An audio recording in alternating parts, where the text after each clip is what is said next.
You're listening to the Mopcast Network. This is not going to go the way you think.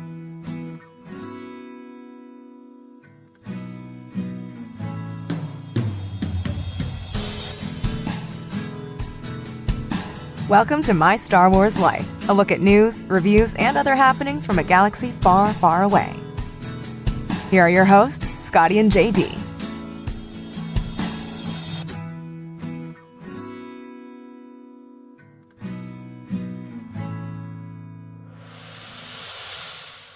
Welcome to My Star Wars Life. I'm your Native American pop culture spirit guide, Scotty, and I'm joined by, as always, our Jedi Master, JD Vertrees. There we go. I thought you were going to say the name. No, I'm going to let you say your own name. I forgot what we did. It's been a while. This is episode 10, I believe, or Is it 11. really? I think it's episode 10. Stupid hiatus. I know, but, I had to get new equipment and stuff. We're live at Gamers and Geeks in Mobile, Alabama. Live and recorded. Live and recorded. Well, we recorded this live at... And so the extra noise you said is everyone enjoying... Is a live studio audience that isn't paying attention. That's fine. So, a lot to cover in the last few months since we've done the show. So, yeah, let's dive into it. So, let's start with The Last Jedi. I watched it recently. Okay. For the second time. I saw it in the theaters when it came out, but I saw it for the second time. And you've seen it at least once, right? Yeah, I saw it in the theaters. I have not gotten my Blu-ray copy yet, but I will. Oh, cool. Well, we'll talk a little bit about that, too. Yeah. So what'd you think? I 60% loved it. Oh, okay. That's good. There was 40% of it was just like, what are they doing? Which I know, I don't know. Sometimes I'm in the majority of liking it. Sometimes I'm in the minority of whatever group I'm talking to. Right. People hate it. My wife was about in tears. She did not like it so much. Oh, really? Oh yeah. Spoiler alert if you hadn't seen it. Oh yeah, the movie's back. It's now out on video. If you've not seen it, Right. you should just pause. Right. When he tosses the saber over his shoulder. Right. The movie lost her right then. Really? And she could care less. Like, she was like, are you kidding me? They built this up for years about what's going to happen when he grabs the saber, and that's what you played me for a fool. So I was like, I didn't see it that way. I was like, Luke just doesn't give a crap. Right. He's like, what is this? I don't want this. So I don't know. Like I said, I had some definite issues with the movie, but overall, I liked it. My second viewing, when I saw it at home on video, was better than the first time I had watched it. That's what I've heard. The first time, I think I was just over the stun about just how radically different than, and it's my fault, and I'm sorry for our fans out there who think this, but surely it wasn't in my head canon. Right. And I think that's a lot of problem with Absolutely. it. I think a lot of problems is not in everyone's head canon. And that doesn't mean how you feel about it. It doesn't change how you feel about it. That's okay. But right. For me, it wasn't quite in my head canon. And for me, it was like Ryan Johnson didn't talk to J.J. Abrams. Mm-mm.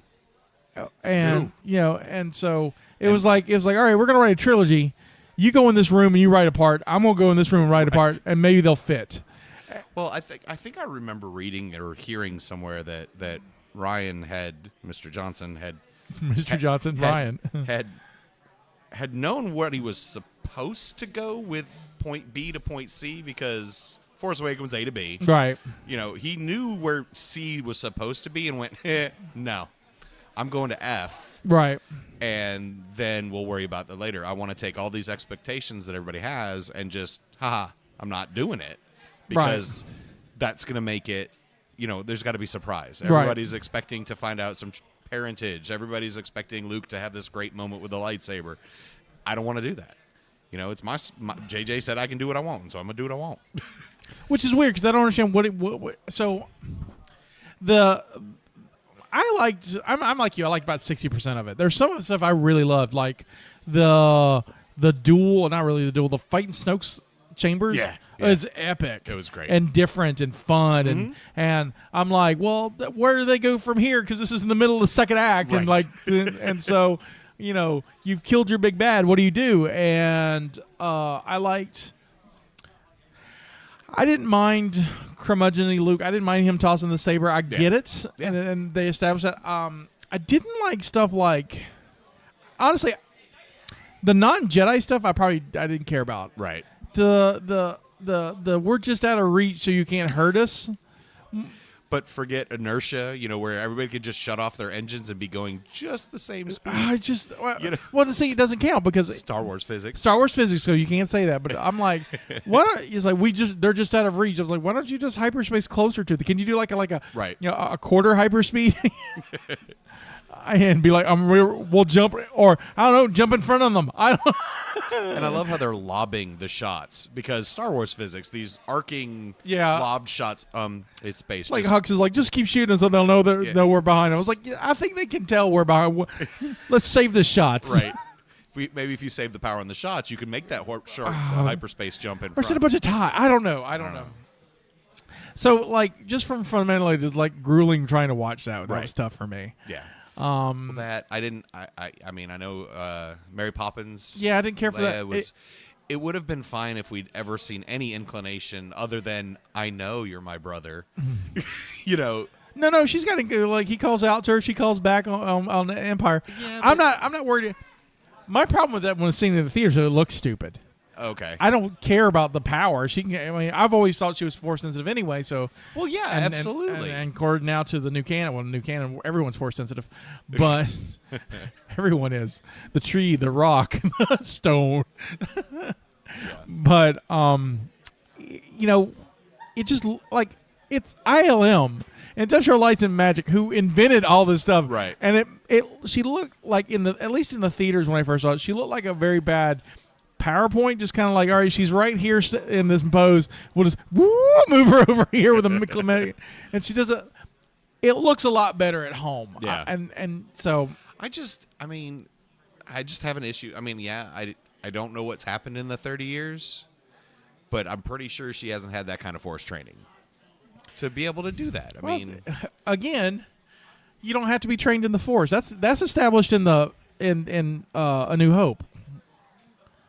It's the same reason why I will defend Rey for not being a Mary Sue. She's totally a Mary Sue, but I will defend that she's not, because within the Star Wars universe, they're like the big thing was at the end of Force Awakens. It was, how could she defeat Kylo? Defeat Kylo? She had never picked a lightsaber up and blah blah blah. How could she have done all this stuff? Well, if you recall, on the in A New Hope, when Obi-Wan is training Luke on the Falcon, he's got the lightsaber out there. Mm-hmm. He's explaining how the Force works. Remember, a Jedi can feel the Force flowing through him. You mean it controls your actions? Partially, but it also obeys your commands.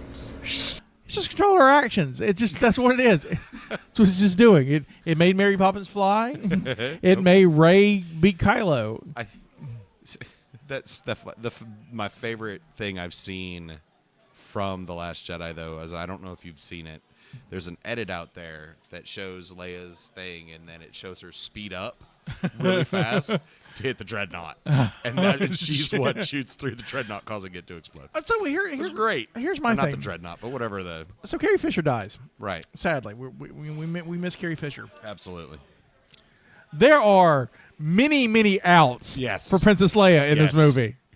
And Rian Johnson goes, no, I'm going to just keep it. I'm just going to keep what I'm doing instead of going like, we have lots of outs. Yeah. I like the fact that Kylo was almost going to kill her and he pulls back. Right. And then his troops come and do it, blow up the bridge themselves. Right. Which is devastating, especially if she died. Now we'll kill Admiral Akbar, who I didn't realize was there. Yeah. I didn't know Akbar was there till he gave me a litany of like, all right, here's the C and D characters. Right. Yeah, no, I remember seeing him on the bridge. Yeah, but I remember saying what's his name had passed before they started shooting. Right. I think that was there. I was just like, well, Admiral Akbar. I mean, it's not a suit; it could be anybody. Right. It's true. So then you have that was speciesist. Yeah, well, whatever. A puppetist. But you have Laura Dern, who I can't remember. Admiral Holdo? I don't Hordor? know. I don't. There's no reason that needed to be Laura Dern. Or no, she was great. It was no reason for her to die. Right, but like they got this big actor, a big name Who to was- play this part It was great. that should Should've- have been Leia. Right. Should have been Leia. Should have been Leia. Or it could have been that weird. And I'm sorry to the wonderful actor that played this role, but there's a woman on that bridge that has zero chin. I think that's her Star Wars name, Zero Chin.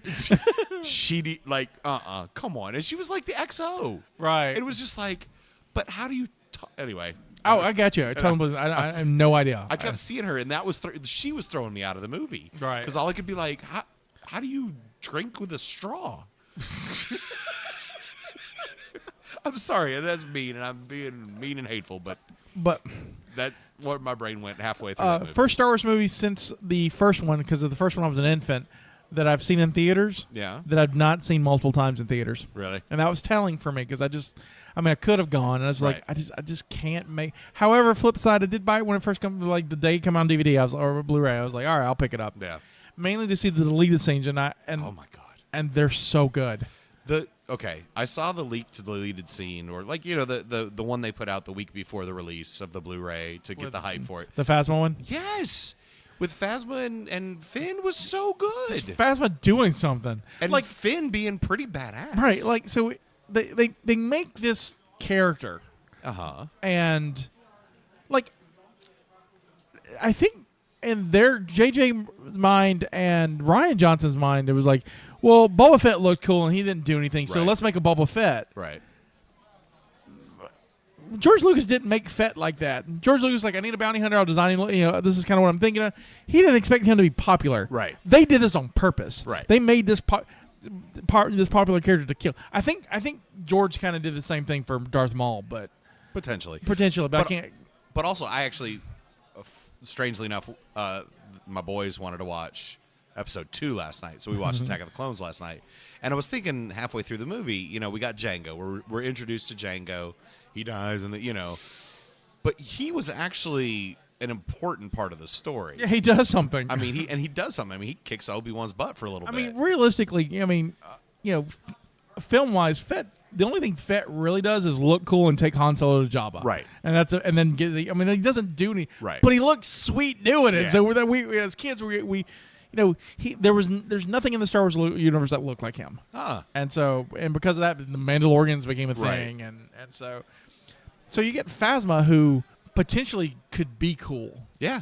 And they get a great actress, Gwendolyn Christie, to play the part, and you thought Laura Dern was a waste. Right. You put her in 2 movies and she doesn't do anything. Right. She just yells. And we see her eyeball. Right. And honestly, I know she's in the suit, but she doesn't have to be. Right. I think she had a bigger role at Hollywood Studios when I was down there at Disney, where she marches the First Order all around the It's park just like 3 times a day. And so they give us this beautiful deleted scene. And if you've not seen it, it's on YouTube. And I'll put a link in the episode if it's still available. It should be. But there's Finn and her. Finn confronts her on the Snoke ship, and it's after Finn and Rose was almost executed back when it's right when Laura Dern crashes the ship into the other ship. Right, and wouldn't it take place after BB-9E goes? BB Hate. Or it was BB-8 gets in the. No, I just call him BB. Oh, Hate. BB Hate. BB Yeah. Hate. Well, it's 90. after BB-8 gets in the Right. weird walker thing and just starts laying waste to the troopers. Right. And there's just destruction everywhere. So Finn's there, and Phasma's there. They fight. Finn cuts off her hand, Right. and then it's like, oh no, does he kill off her hand afterwards? Anyway, there's this big confrontation about like, hey, Phasma, does your men know that you dropped the shields at Starkiller Base? Right. And then she just lays waste to her troops. Yeah. She does something amazing. And they were like, nah, we don't cut it. We don't need it. We don't need it. Whatever. It makes me scared to see the rest of the cutscenes just to see how much cooler. I'm gonna spoil one for you because it's amazing. Okay.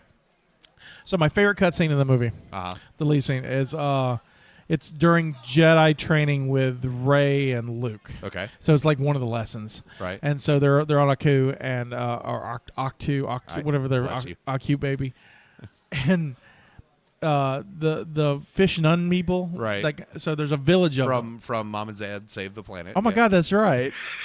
I didn't think about that. I was waiting for John Lovitz to show up. What are you doing on my planet? Acting.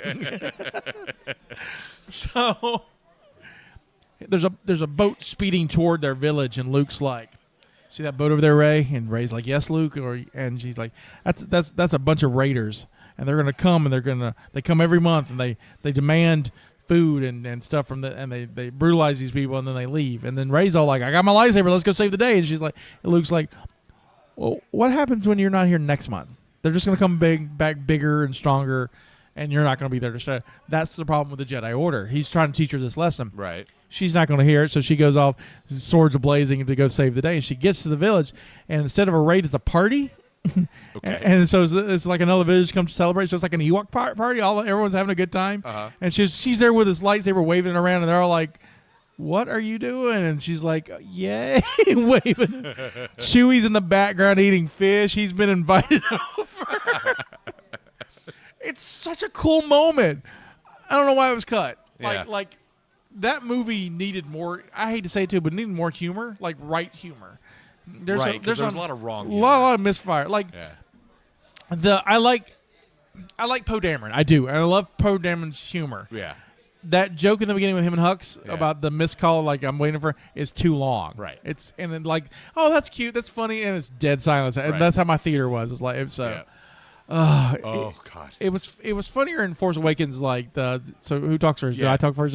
You totally just reminded me of something. Okay, thing that really pissed me off when I saw it in the theater, and it wasn't the movie, because there was a jerk in my theater. Oh no! Oh God! Like, because he was trying to get the laugh, and I guess looking in hindsight it was funny, but right then I was pissed. So when Laura Dern, General whatever. Admiral Holdo, Admiral, multicolor hair. That's like, and that's a problem. Like, I don't even know her. And I like, right. It's not memorable. No, Admiral Jurassic Park. I don't know. When she hits hyperspeed and she blows up the ship. Right, she cuts through the ship. Right. Like for a second, right after it hits hyperspeed and it starts breaking apart, the movie itself is dead silent for about 3 seconds. I don't know if you remember that. It hits. Yeah. Kind of like when the seismic bomb goes off. Right. It's like, boom. But right there's that moment of silence right before. So the second it hits, it starts to break it off. We get the flash of light. And right before the sound hits, about 4 rows behind me, I hear, "Finish him." And I was just like, you son of a... Oh, my gosh. I was so mad. That was so funny, though. In hindsight, it was kind of a funny moment. But I wish it was the second time I had seen the movie in the theater. Yeah, I got you. The first time. There's, Speaking of Attack of the Clones, I think that's my favorite scene in Attack of the Clones. Which? The seismic bomb. Oh, yeah, the noise they made was because I can't, like, Attack of the Clones still is the weakest out of the group. Right. And, even with all Rian Johnson's crazy, and again, we liked it 60%. I can't say I like 60% of Attack of the Clones. Right, no. But that seismic charge thing, that was fun. I love hearing it in the theaters. That and Yoda. That's the best part of it. Yoda's lightsaber duel. I know we talked about that before. Yoda and so awesome. Last Shadow, it was great. That's so awesome. The puppet took me a little bit to get used to. When I saw it in the theater, I didn't like because he looked terrible. He looked again. There's something about seeing a movie in theaters that sometimes the experience should be better. Right. And it wasn't for me. I got to look at things a little differently. I love that scene. Yeah, I love that scene. I like when I saw that it was Puppet Yoda. I gave a little cheer. Because that's how he died. Right. He's when you become 900 years old, let's see how good you look. Right. Right. And the fact that he's crazy still. He's he's got his legs kicking because that's how Luke knows him. Right. I love the whole page turners about the books. Page turners they weren't. Yeah. But I love how he totally hey, Yoda was a Slytherin, okay? Because he's like, oh, she doesn't have anything, nothing in there that she doesn't already possess. Which is she's already lifted them. She's already lifted them. Nice, Yoda. Nice.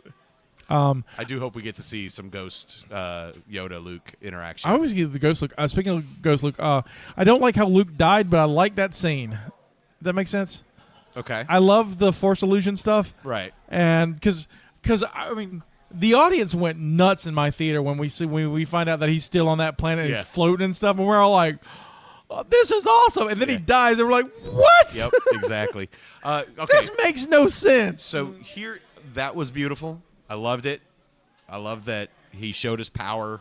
You know, and he looked cool. And he looked good. Like Luke, like older Luke badass, not like crazy uncle like he was. Here's why. I'm drinking sea cow milk.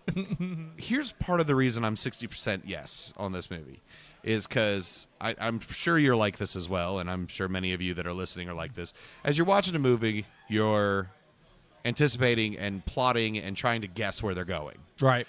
And most of this movie was taking lefts when you thought they were going to go straight, going backwards when you thought they were going to go right. I mean, it did throw you for a loop. It wasn't where you thought it was going to go the entire movie. Right. Right. The one thing that made me angry about it, though, is was it Chekhov's gun? Okay, you've heard the term Chekhov's gun. Yeah. The literary device where if you show a gun on the wall in the chapter 1, it better be used by chapter 4 right. or whatever. So we're on Echo or wherever, Achung baby, whatever you said the planet was. Baby, yeah. And we see Red 5 under the water, right? Right. Luke's X-wing is there. Right. So I'm like, okay, cool. So during the whole right before when they're on the salty crate, they're running out of names, obviously, if they're going to use. Yeah, and I tell you, the only reason why Crate sticks in my mind because I played Battlefront 2, and that's a stage. And so I'm like, oh crap, I'm on Crate. Well, it's just they had the Crate dragon, and right. I'm not sure if dragons are swapping planets. Well, it's Crate like with a C instead of K. That's right. Yeah. But anyway, so we're getting to this battle, and I'm like. And the Falcon comes and it blows up the thing that's about to kill Finn, or I don't remember, but remember the Falcon? Yeah. When I saw the laser blast, and I was like, Luke's here in his X-wing, because we hadn't seen R2 since Rey left. Right. So I'm like, Luke and R2 are back, and this is going to be great, and he's going to fly around in his old ass X-wing because he can pick it up out of the water. Right. Right. Right. So I was like, and then it's like, nope, I'm just. Ooh, I'm a ghost. and he shows up with the wrong lightsaber, the one that just got ripped in half. Right. And so that, of course, makes everybody think, wait, and he's younger. There's no gray in his hair. He's got a haircut. See, I didn't catch any of that. When did he have time to do all this? I didn't catch anything of that until afterwards. Like the thing I really mainly caught was his haircut and the fact that he had the lightsaber that Kylo and Rey fought over. Well, so there's some, and I don't know if you know this or not, because I didn't know. I didn't catch it until actually I read an article on StarWars.com, so I was sure to look for it when I watched it. Some neat touches and hints they gave you. Mm-hmm. None of the salt ash snow looking stuff hits him. He also never leaves footprints. Okay. And so if you watch it, when you go back and watch Kylo line up, he's like, even this Foley work in it, you hear him grinding into the salt. Luke's not. And but still, that fight was epic. It was great. It was epic. I loved it. I was just disappointed. They why show his X-wing? Right. I got you. It just. So, and we have to leave this topic soon because we've talked like 23 minutes about Last Jedi. I didn't expect to do that, but all right. So, do you feel bad for General Hux? I do. I feel horrible for it. Like, he's clearly not gotten what he signed up for. No, but you know what? Like, I've always had an issue with Hux. I mean, but I think we've talked about this before. It's been a minute, so forgive me if I'm wrong. But like the fact that Kylo and Hux are young and they're leading this giant, well, until The Last Jedi, we thought was this giant, movement of the First Order. Right. And now it's like 4 ships. It's like, because timeline-wise, does this butt right into Force Awakens? I mean, it seems like they're one right after another. Yeah, they're There's supposed no to time be. Yes. skip. Well, especially since Force Awakens ends with here's your lightsaber. Right. Well, I mean, I understand them going that, but like they're leaving that base that they had been fighting over, or not. Like, I guess Black Squadron gets back after blowing up Starkiller Base, and they're just like, oh, we found you, let's go. Yeah, I mean, long enough they could evacuate and load up Finn in his Bacta suit or whatever the hell. I don't know. Like, do a tank. The Bacta suit was stupid.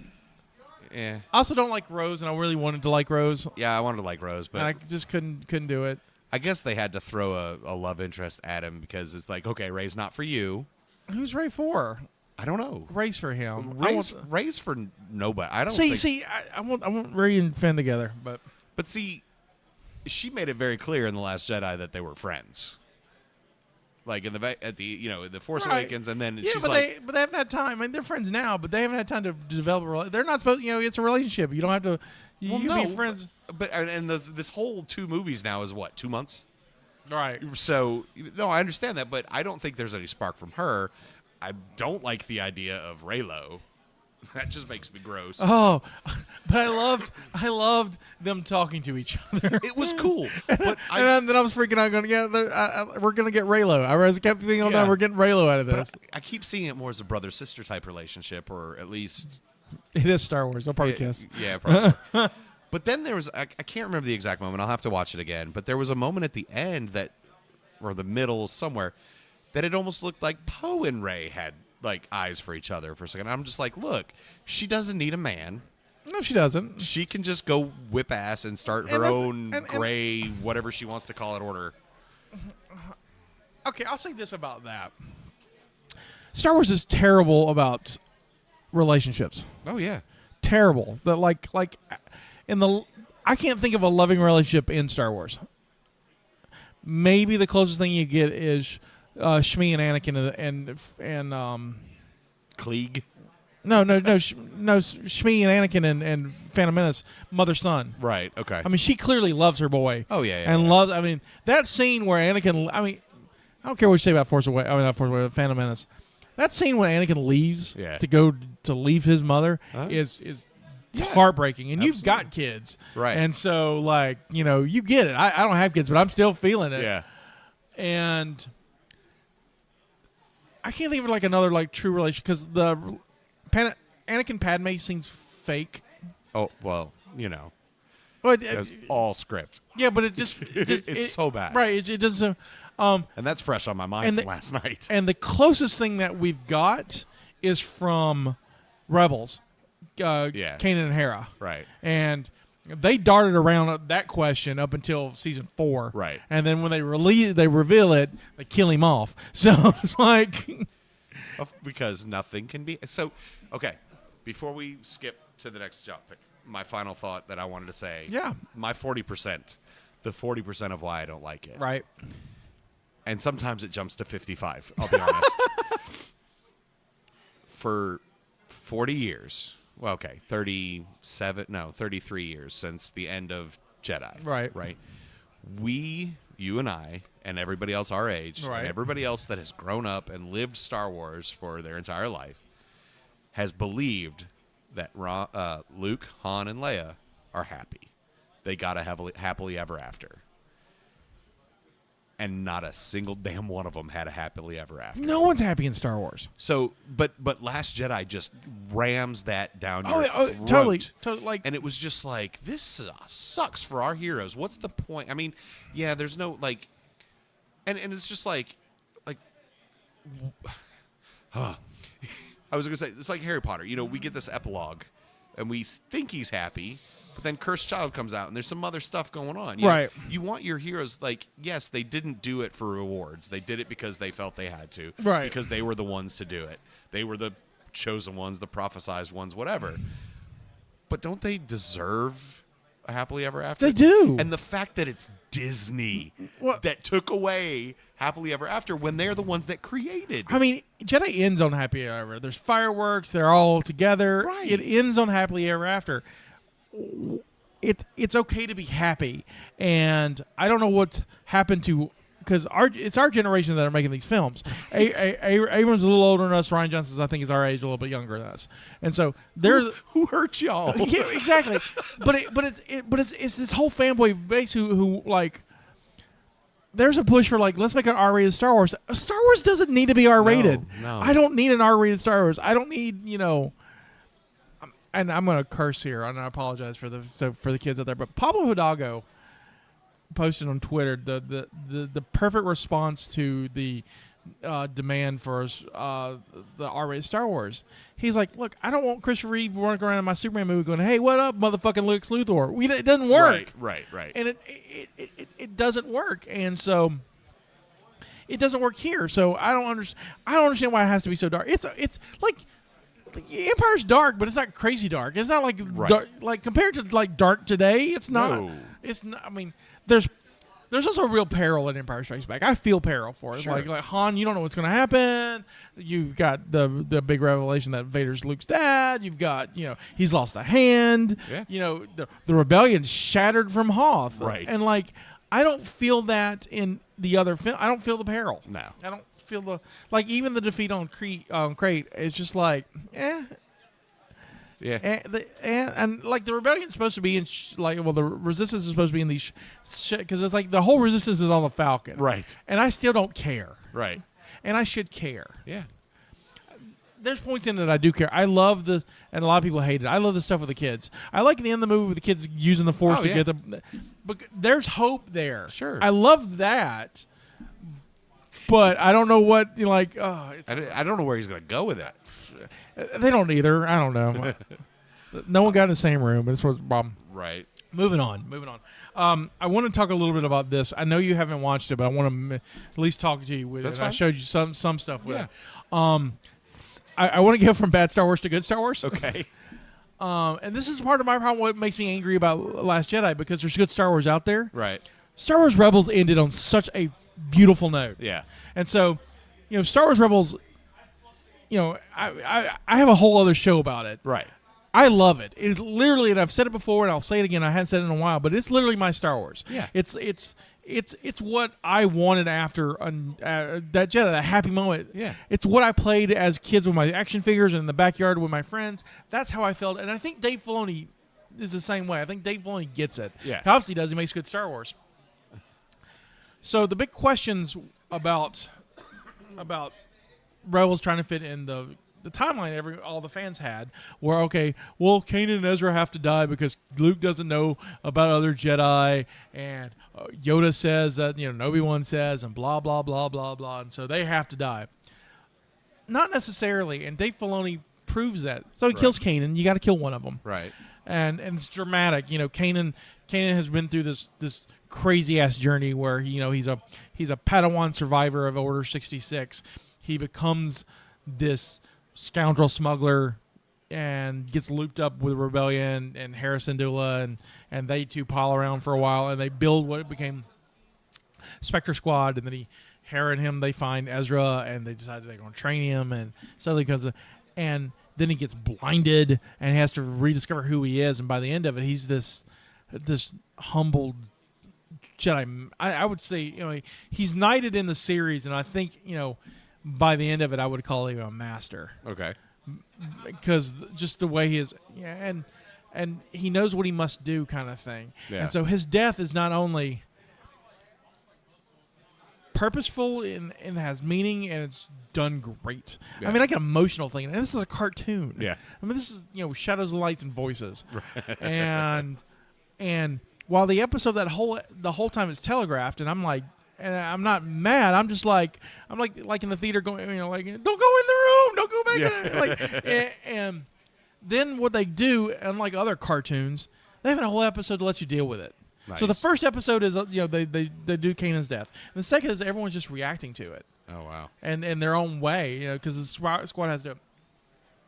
So 2 episodes later is the finale. Uh-huh. And the finale, and so there's two lingering questions. Okay, we got we've got rid of a Jedi. We got Ezra. Where's Ezra? Ezra's not in not in Jedi, so he's got to die. Someone's got to go. And then there's also the other lingering question: is where's Thrawn? Right. Because if Grand Admiral Thrawn was at Endor, I'm sorry, the rebellion would have lost. Exactly. Absolutely. The rebellion would have just straight up and lost. Yes. So they do a reach back. They, this great episode of they have the Emperor show up and talk to Ezra, and it's Ian McDermott doing the voice, and just it's super epic. And then out of nowhere, they solve everything problems with, and it sounds ridiculous, but it worked. Hyperspace whales from the second season. They had these hyperspace whales that came 2 years ago. Yeah. Ezra has an affinity with animals, and he's summoned them basically, and got them. And so they take Ezra and Thrawn and the Chimera off somewhere. Oh wow. Off. Just off somewhere in the deep of the galaxy, and Hera and after they defeat the Emperor, they're like, well, what's his last trajectory? Let's go get him. Yeah. And Ezra has a hologram saying, hey, look.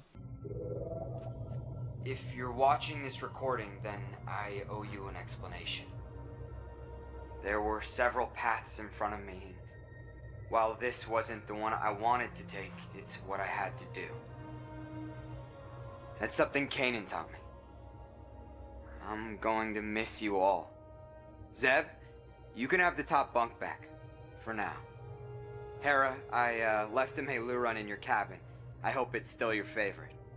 Sabine, don't forget. Right. I'm counting on you. Me.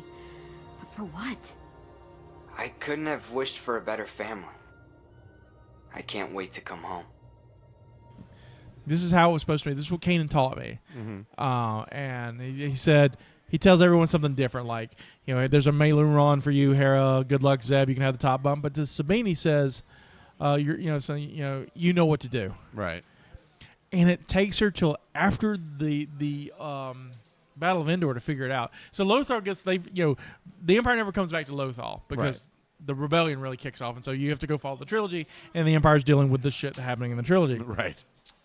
And so Sabine stays behind on Lothal to guard it. She becomes this guardian of Lothal, which is great because no one shows up to get it. Hera and Rex go and they fight in the Battle of Endor. So that's really Rex, with the beard. Right. So that's been retconned and being Rex, and I'm excited about that. Yep. Hera has a kid with Kanan, which is amazing. Right. He's a little Jedi pilot kid, and I'm like, I want to watch the adventures of him and Poe Dameron growing up. I'm like, why isn't that kid not in the movies? Poe Dameron and Jason Syndulla should be something. That should totally be something.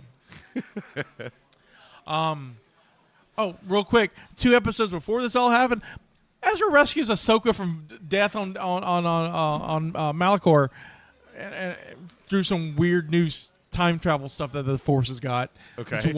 So and then the end of the episode, Sabine figures out what she has to go do. She's waited all this time to go find Ezra.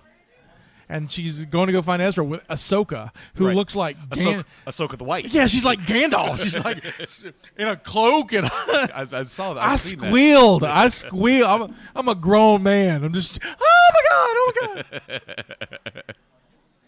I don't think that's the show we're gonna get. Yeah. But I want it so bad. Right. And we'll cover this in the Rebel show. What we're doing for the Rebel shows, since we haven't done it in a while, and we've kind of want to do a rewatch, we're gonna rename it Rebellion Rebels Rewatch, and we're gonna do from episode 1 and go through the run. So you'll be invited for that. Drew's gonna come back and do some. We're gonna have some fun, so you can actually catch up and watch some of this stuff. Sweet, that'd be cool. And so that's coming for us too.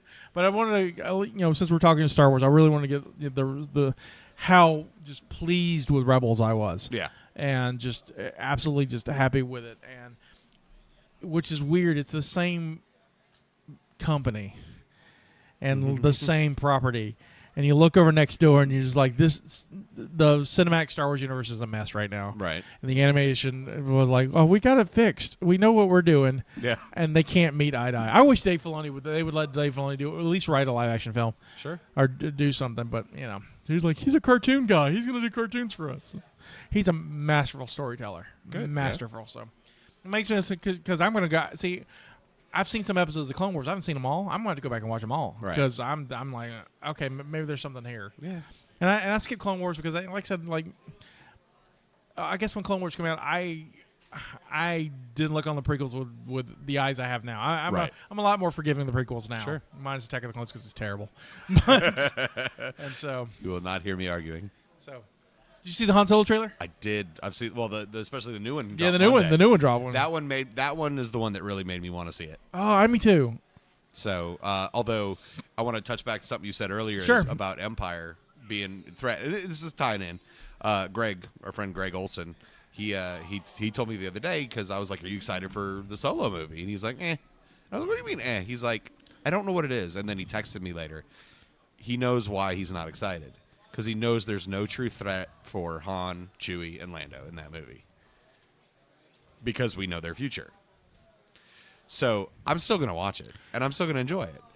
I loved the interplay between Han and Chewie in the trailer. Well, I get what he's saying, because to speak about another film, I recently saw Ready Player One.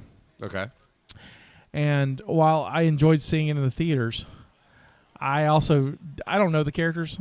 I also felt no peril for them. Right. But for Han, Chewie, and Lando, I'm okay with that, because I know there's going to be stakes. There's got to be some sort of stakes. Right. And while we know they're not going to die, there's other things that can happen. Right. What if Lando loses the Falcon? That'd be horrible for him. Oh, that's happening. The Falcon, like, I wasn't on board with the new Falcon, but I'm like, I'm kind of digging that. Yeah, I want to know what he runs into to gouge out the front. I want to be like, I like Lando's Falcon. And I want to, as I agree with you and bring up what you've said in the past, I want to see the Battle of Damson Ab. Oh, right. Maybe that's in this one. Maybe. I was well enough to get a sequel, or at least a Lando movie. I was so happy they let Donald Glover speak in this. Yes. The trailers. To hear Lando talking, and I love it. Yep. I was like, that is smooth. He's Lando. He's Lando. He's Lando. He's like, it's all true. It's all true. Oh. Yep. I'm excited for Solo now. Have you seen? I've seen some of the toys and stuff from it. That's mainly how I get, like, there's the new Stormtroopers look cool. I hadn't looked so at there's it like there's a new guy called a Mud Trooper. And he almost looks like which is a stupid name. It's like, well, of course, before the Mud Trooper, my last favorite Stormtrooper was the Death Trooper, which also is a terrible name. It's right. It's like, how did that make through PR? Like, Right. the Imperial PR is like, well, death. Can we be like Happy Puppy Trooper? No, Death Trooper. You're sold on that, right? And then you have Shore Trooper. Yeah, because that's frightening. Right. Oh. He's like, what? I'm a stormtrooper on the shore. You're a shore trooper. I'm a stormtrooper in the mud. Well, this one looks cool though. He's brown. He's got leather. He almost looks steampunky. He's got the TIE Fighter hoses coming out of his end, but he's got like a cape and stuff. I'm like, okay, I'm digging it. I'm digging it. And there's another storm. These capes are big in because Lando's got a cape. There's two different stormtroopers with capes. Yep. And sweet, capes are coming back. I'm down. Like they're down too. I'm excited that the it looks to me like a space train robbery movie, and I'm like, great. Yep. So Firefly, great. Oh, and then we saw I guess Chewbacca's wife. Yeah. I hope that's his wife. Yeah, if not, he's in trouble. I'm like 190 years old, really? You look great. I was it's like, so good. And that's when I went, that's Han. It is Han. That is Han. It's so Han. He's young Han. I get it. Yeah. I saw an article. It was like an Onion article, but it was like fans just really are upset with the casting. They just really want Harrison Ford at 76 to play a 20-year-old Han Solo. He's with CGI. He'd be great.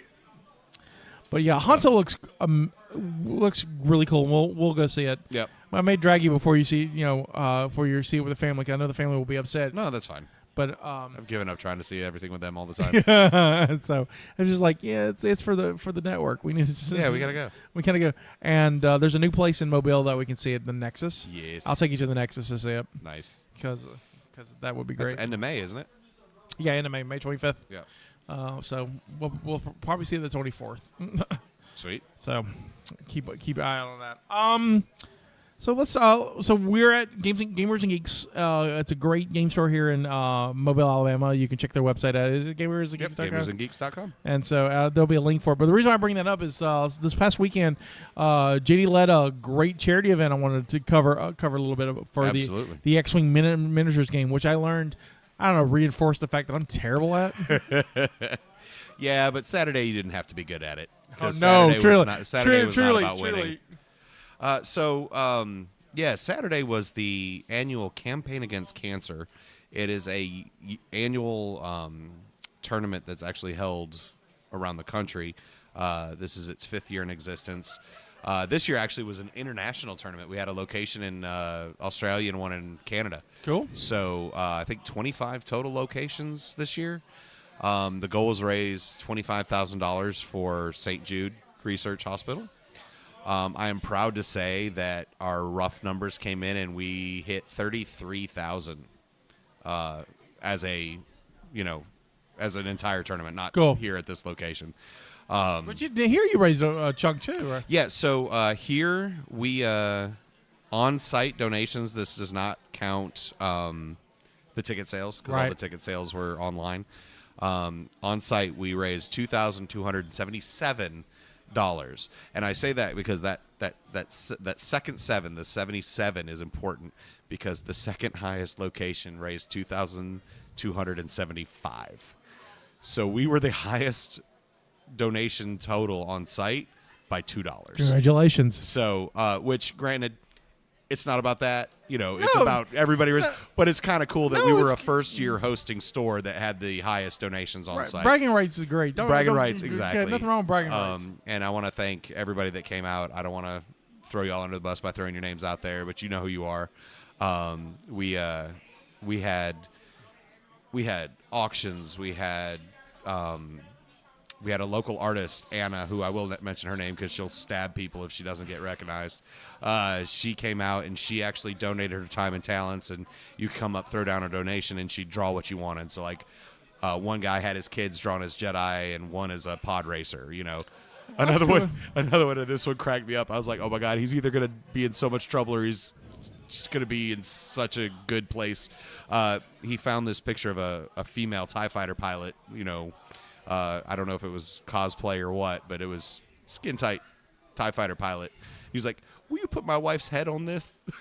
And it was pretty good looking. Nice. So he's either in a lot of trouble or not. Well, we donated too. We donated a Vanessa Marshall signed card from us from our show, which raised a nice chunk. Good. Was very proud of that. She's great. She's gonna be at MegaCon this year, and I can't see her, but I'm sending cards to get signed because I'm addicted. Do you have another one of those cards that you can get signed? Because I did pick one up. No. What I'm doing is I've got the rest of the crew minus Chopper signed from the Living Card Game. Okay. And so I'm getting that version signed. Okay. So which looks like her Destiny card. Okay. I just wanted to because check. I'm getting it that frame. So, but yeah. So it was very cool event. I played. He did. He played 3 whole games out of 6. I did. I played 3 whole games, and they're 90 minutes a piece. Pushing around spaceships and against people who know what they're doing. I had no idea.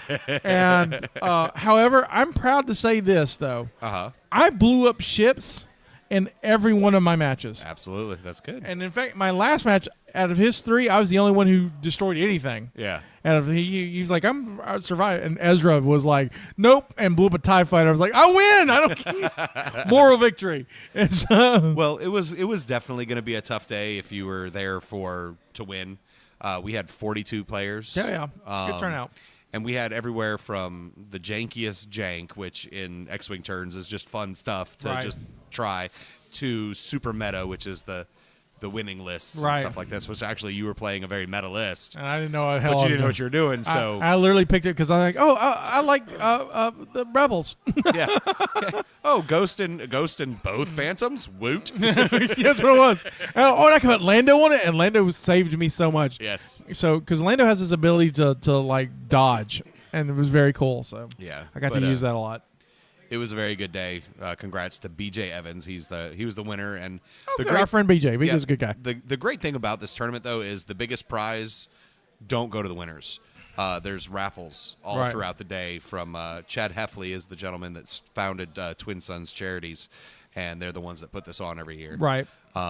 They go out and they source. Like, we had Fantasy Flight alt art cards. We had figures. We had Elder Scrolls artwork. I mean, we had all kinds of neat stuff. Yeah, some great stuff. And the best prizes were raffled away. Yep. And so, however you did during the day, didn't matter. It wasn't what the day was about. The day was about raising money. And like I said, I'm happy to say we got over $33,000 that day. I have boxed away my X-Wing stuff, and it's in my closet, and looking forward to being opened for next year. Yes, that's good. when I play again. Yes.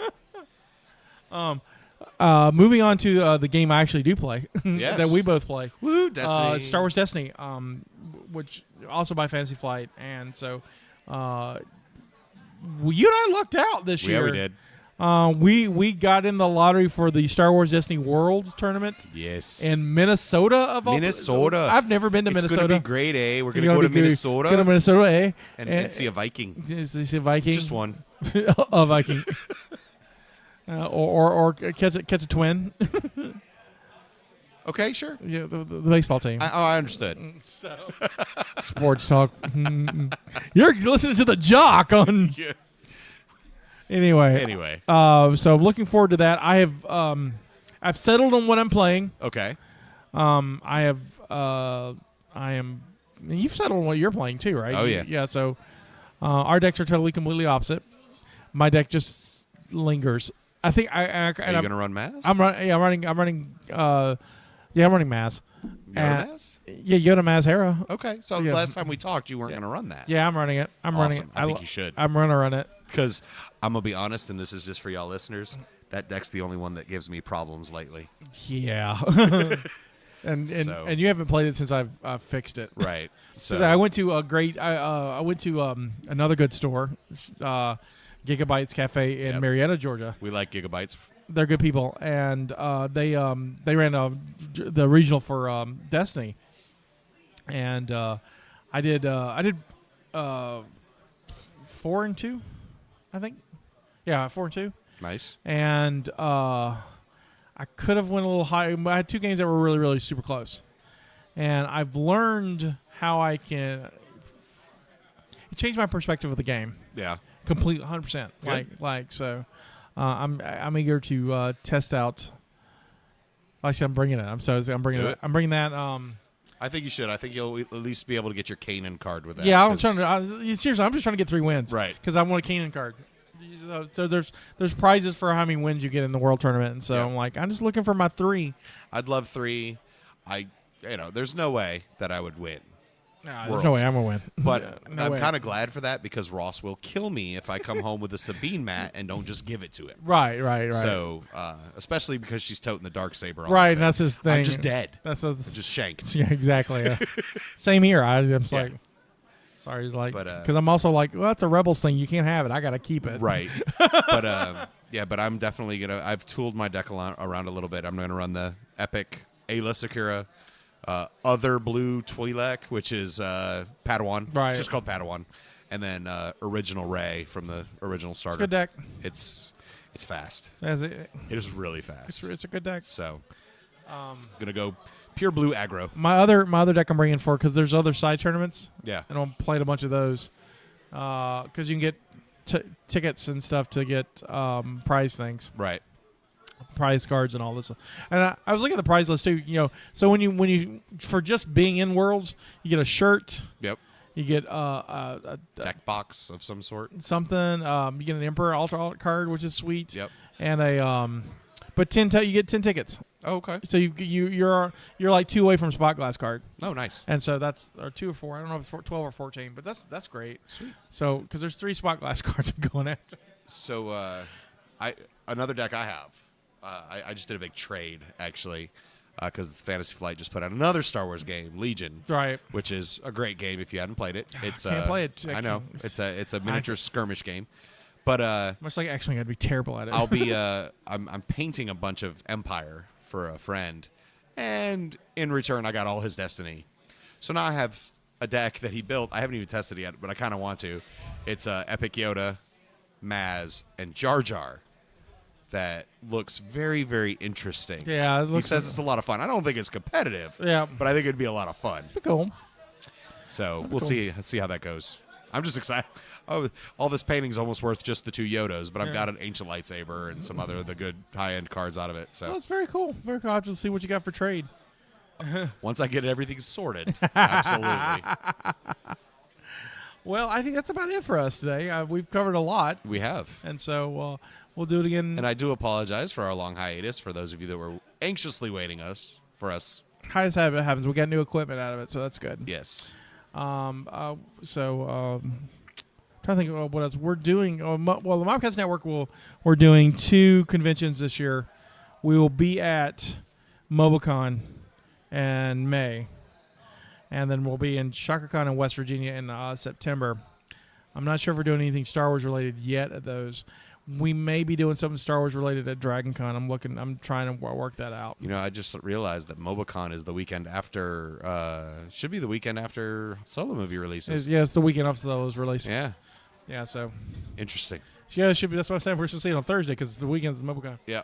So, but we'll keep you posted on what's going on. And so, you can follow me at on Twitter at Scotty White, and just go to ScottyWhite.com, which is pretty much where you heard this from, and so you can get us there anything from there.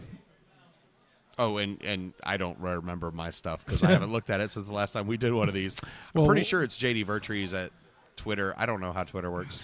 He doesn't use it. It's okay. Go to the web page. Yeah. No, the Fetty Wap. What is our thing called? Fet. What is the Pezzy Fed? Yeah, that one. At Twitter, Pezzy Fed. My Star Wars Life is at Pezzy. Do that or one. you can go to facebook.com/My Star Wars Life and you can get our page there. Just Facebook us. This is me saying this is our contribution to the multiverse. Go out and make yours. And may the Force be with you. I knew you were going to say that.